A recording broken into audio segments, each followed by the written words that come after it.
Mr. Perry, please take the lead. I think we're going to see a tremendously emotional and aggressive campaign between the two halves of Israel, basically. One that is more traditional, conservative, religious, and disinclined to change anything as regards the West Bank. And the other that is more liberal, more moderate, more modern, more universal. The two sides really despise each other, and it will, I think, sort of crystallize into the question of whether Netanyahu can return or in fact, probably go home.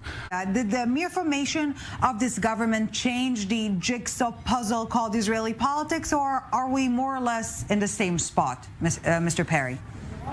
I think it did two very important things. One, it showed that there are people in the classic Israeli right wing who reject the authoritarian direction in which the right wing, not just in Israel, but in much of the world, has taken. Essentially a moderate right wing, not unlike what you see in America with, let's say, the Mitt Romney wing of the Republican Party. The second thing is they allowed an Arab party into the coalition, and the Arab Party agreed to come into the coalition formally. And this has never happened before. These two things, I think, set a precedent, but also prove, despite the difficulties that we saw, that it is possible, at least for a year and a month. I think you'll see more of that going forward. What I think is ironic is that the Arab Party Ram that was part of this outgoing government, it was mentioned already, the person who actually opened the door for that party to take an active role in government was Netanyahu himself. Of course, it was done in a move of desperation, but I think it's become, or is slowly becoming, a norm in Israeli politics that makes Israel's body politic that much more inclusive. I think it's important. It's an important lesson we can all take into the future. By the way, if I may interject, I think it is truly a little bit pitiful that people like Bennett in the outgoing government say that they only allowed Ram into the coalition because Netanyahu set the precedent by negotiating with him. By doing that, they actually validate the idea that Netanyahu is some kind of arbitrator of what is legitimate in Israeli politics. And each time they do it once more, and they say, Netanyahu, you started the flirtation with Mansour Abbas of Ram, I just shake my head in stupefaction, because it really does hand the reins to Netanyahu. Yamina, if you look at the actual voting track record, was one of the most disciplined parties of this coalition. May I rebut that? Please, Dan. There were several key pieces of legislation that would have been signature achievements for this coalition that weren't even brought to the Knesset because of Yamina. And we're talking about the legislation that would have prevented a criminal defendant from setting up a government in Israel, and what others. Should have been the jewel of this which would have been the jewel. And the fact that that wasn't done because of Yamina right now is a very big anchor weighing down the coming campaign. This and more. Yamina MKs may not have voted against the government actively, but they abandoned the government. Indeed, 3 or 4 were either abandoning the government or threatening to abandon the government out of 7. And, you know, politics is a lot about momentum. That established the momentum that basically in the end didn't bring down the government, but caused them to fold up stakes and try again.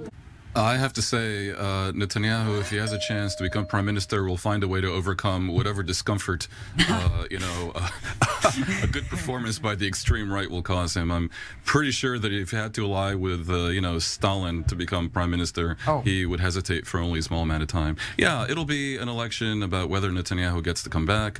I would personally like to see them talk about the real issues, what to do about the coming binational state, what to do about the coming potential theocracy that's, you know, around the corner if Israel doesn't change its relationships with the ultra-Orthodox, but I doubt that the center-left will have the courage to bring that up in this campaign. Well, at this pace, people will not have enough money to buy gas to get them to the ballots even, but no one will talk about that, I'm doubtful. And the new incoming Prime Minister Yair Lapid, some would suggest against all odds, played his political cards quite right, but the question is it enough? According to all polls, and he has grain of salt, etc., he has no ability to form the next government. I would disagree. I think if the anti-Netanyahu, anti-authoritarian range of parties in the Knesset gets a majority again, then we'll have a repeat of what happened last time. I think the interesting thing is with the Yamina party. That was on the fence before. It's not clear if it, and Bennett was tempted over creating a majority even without the Joint Arab Party by offering him the prime ministership. It isn't clear whether Ayelet Shaked is willing to play that role again. I think most people expect her to rejoin the authoritarian right fully.